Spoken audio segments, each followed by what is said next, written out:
મહત્વના સમાચાર પ્રાપ્ત થઈ રહ્યા છે। 4 મહાનગરોમાં નાઇટ કર્ફ્યુને લઈને અત્યારના સૌથી મોટા સમાચાર પ્રાપ્ત થઈ રહ્યા છે। 4 મહાનગરોમાં નાઇટ કર્ફ્યુને લઈને સમાચાર મળી રહ્યા છે। કોરોના સંક્રમણને કાબૂમાં રાખવા જાન્યુઆરી મહિનામાં રહી શકે છે નાઇટ કર્ફ્યુ। 4 મહાનગરોમાં નાઇટ કર્ફ્યુને લઈને એડવોકેટ જનરલનું હાઈકોર્ટમાં નિવેદન। હાઈકોર્ટે પણ કહ્યું કે નાઇટ કર્ફ્યુ જરૂરી છે, થોડો સમય હજુ ચાલુ રહેવું જોઈએ।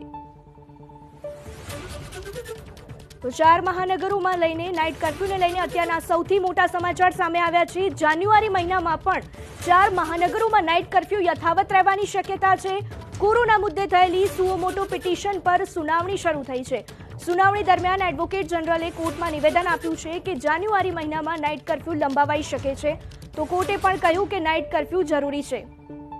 આ અંગે વધુ જાણકારીઓ મેળવીએ સંવાદદાતા કલ્પેશ રાવલ પાસેથી। કલ્પેશ, નાઇટ કર્ફ્યુને લઈને અત્યારના સૌથી મોટા સમાચાર મળી રહ્યા છે, શું વધુ અપડેટ્સ?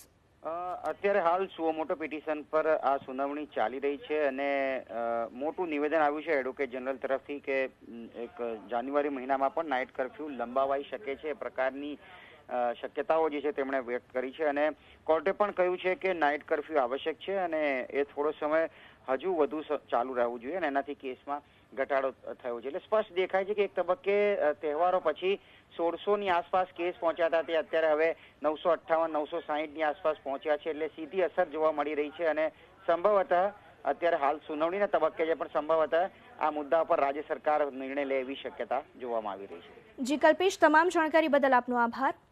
કોર્ટ પણ કહી રહી છે કે નાઇટ કર્ફ્યુ જરૂરી છે અને હજુ પણ થોડો સમય નાઇટ કર્ફ્યુ યથાવત રહેવું જોઈએ, જેના કારણે કેસની સંખ્યામાં ઘટાડો જોવા મળી શકે।